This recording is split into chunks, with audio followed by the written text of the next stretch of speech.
Hi everybody, this is Unpunished and I'm here with you now with the review of the Asus Xonar Essence STX Audiophile sound card.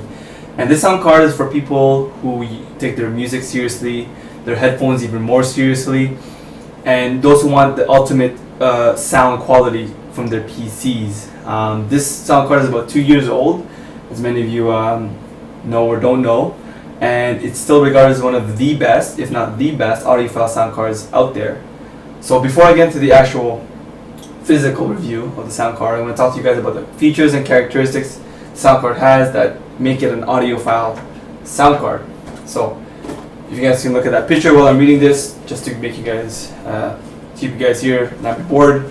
Superior DACs, superior digital to analog converter chip, independent power sources for line/headphone out, swappable OPA sockets, perfectly sealed analog output path, hyper grounding circuitry design, Nichicon fan gold professional audio capacitors, built-in headphone amp, which all of you mostly know, even looking at these sound cards. So here's the box, nice and black, and it has symbol of the chime of the tiger, the essence of sound, which this symbol is supposed to convey.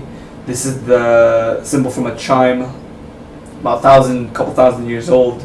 This is the tiger, and it's engraved or imprinted on the chime, and it's supposed to symbolize the man's pursuit of sound, the ultimate, the quality and the purity of sound. And it's only fitting to be on this audiophile sound card, because this is what the sound card will give you, the ultimate, the best sound you can possibly get. So right in the bottom, you can read 124 decibel signal to noise ratio. I'll talk more about that later on. Headphone amp card for audiophiles. So these are the two main selling features of this card, and this is why you should get it above all else. So, telling you guys what's in the box. What you get is a digital SP-Diff adapter. Get the RCA left-right adapter to your 3.5 millimeter headphone jack for your earphones or your headphones. You can use that. The Xonar Essence STX. Whoa, we can read there. Oh, sorry, it's too much lighting. Whatever. It's the audio precision test report, and this will show you guys a bunch of graphs, a bunch of lines that show you how badass your sound card is. Xonar STX quick start guide. You won't be reading this. And the audio drivers. So don't use this. I suggest you guys use the ones from the website, because those will be updated. This is most likely outdated. So, and lastly, the 6.3 to 3.5 millimeter adapter for your headphone jack, because this sound card will only take the 6.3 millimeter headphone jack. So if you have the small one, you can put it in the back here, and this one will go right in the sound card. But if you already have the headphones with the deep 6.3 millimeter jack, you don't need this, obviously. So the actual sound card now, as you can see, it's fairly big. It uses PCI Express sound card, PCI Express 1, but you can also put this in PCI Express X4, X8, X16. So just as long as you have a PCI Express slot, you guys can use the sound card. But you will also need a Molex 4-pin power connector right here. So no surprise, this sound card needs extra power, and you will need to connect that to that Molex connector. So just to show you guys that this card is serious. So, and what we can physically see now is the black part, the shroud. This is the EMI RFI shield, the electromagnetic interference radio frequency interference shield, and this will shield it from that electric signals that will disrupt the components inside the shield. So this shield is going to block that and help you give this sound card produce the best sound you can get. And then as you can see down here is the Nichicon fine gold audio capacitors, and these are supposedly the best audio filters you can get. And this has about more than 10 here and a couple more under this shroud. And right here is the AV100 APU from Asus, the audio processing unit. The newer high-end sound cards from Asus use the AV200. So this is just slightly older model, but it's still amazing.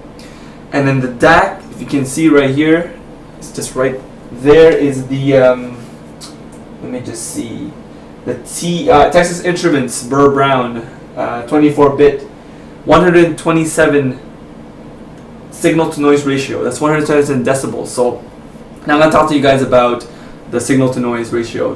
110 is already regarded as top of the line, like amazing, superior audio equipment. If you have 110 signal to noise ratio and up, that is already like the best, almost, that's a high end, regarded as high end already.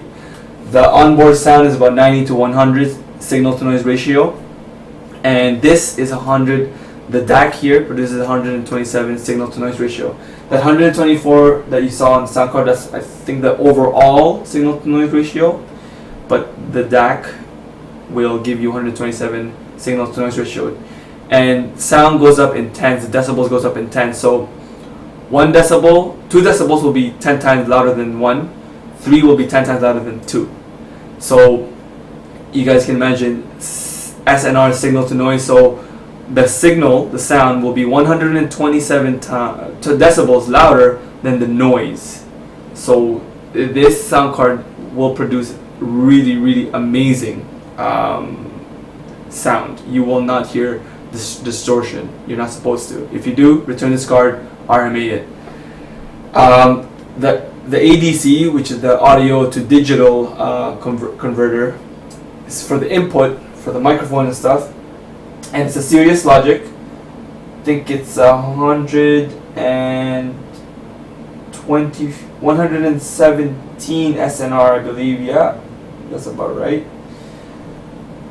And that's for your microphones. Sorry. So now the op amps are all under this EMI shield, and the headphone amp, the headphone op amp, will give you 124 decibel signal to noise ratio and 32 to 600 ohms impedance. It can output that much for the headphones. So headphones use another characteristic, which is called the impedance or the ohms, and more expensive headphones use higher impedance, about 300 and up ohms. The ones I'm using right now use about 36 or 76 ohms, which is pretty good. But again, the more expensive headphones out there use 300 and up ohms, and this can take up to 600 ohms. So we get the op amps are all swappable. You can open this up and change the operational amps if you want even better sound, but this is already pretty damn good. You most likely will not be doing that. Those are only for the serious audiophiles, really crazy audiophiles. So we'll check in the back. These are all the connections. See right here, right, left, analog RCA outputs. This is the headphone output. This is the input for the microphone, and this is the SPDIF output. This is the analog, the adapters down there, that way down there, for the digital. So you can hook this up to your receiver, and even better sound quality. And right here, you can see is the HD out for your front panel, the auxiliary in, and this is the SPDIF out for your video cards that output through the HDMI. So if you want this sound card to do the sound for your video cards, the HDMI out, you'll have to connect it there, which most of the high-end NVIDIAs have. And then we will talk about what else will we talk about? Am I missing anything? That's pretty much it. So this is an amazing sound card. I'll talk to you guys about the sound. For music, it's amazing. I listen to a lot of rap, a lot of oldies, some classicals.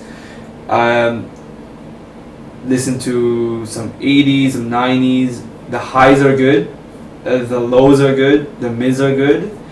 I haven't tested many sound cards, but by far this has not given me any problem. This has made me, I feel I'm very satisfied, and I'm pretty sure I haven't even put this card through its paces properly. I haven't even really tested this card to its full potential, because it has a couple of other interesting features like Dolby right here. So it has the Dolby Live, Dolby headphone for Dolby headphones that help create the surround sound, Dolby virtual speaker, Dolby Pro Logic 2. Also has vocal effects for online gaming, chatting, smart volume, acoustic echo cancellation, and karaoke features. So the drivers and software here have karaoke features. So for those who want to do karaoke, this has it. The software this comes with is the Asus based software. It's amazing. I like it. It's a lot better than Creative's sound panel, because Creative software is just awful. I don't like it. It's so hard to work with, and sometimes it doesn't even install. It's not even compatible, or it's just a headache. So the Asus software is amazing. It works very. It's not too basic, but it's very simple, and it works right off the bat and very easy to figure out. So that's why I also got this sound card, because the drivers were just amazing. So this sound card is for the true audiophile for the PC, and you will only get this if you want the best sound. This sound card will last you for a couple of years, and you might not get any other sound card after that, because this is how much better can sound get, right? So this retails for about $199 US at the moment. I got this for about the same price if you convert it to Canadian. And I would say, again, if you want the best top of the line sound, if you use headphones, especially headphones, you will not be regretting getting this card. You will not regret getting this card if you do, and you will only have the best. You will have amazing, clear, crisp sound coming from your headphones, coming from your speakers, because this sound card does exactly that. And if you want a more thorough and detailed review, go to the Guru 3D review of this sound card, and it gives you the even more detailed physical review, and the sound review is even more detailed. So go to that if you want to have more information on this sound card. So again, Asus Xonar Essence STX audiophile sound card, and that's who it's for, made for audiophiles. I've recently become an audiophile, so I got these and I said, wow, amazing. I don't regret getting these. For the price, worth its weight in gold, if not more. Alright, so if you guys have any questions, any comments, leave them in the comment section below, or you can message me, and I will be seeing you guys soon with another review. So thank you for watching Unpunished.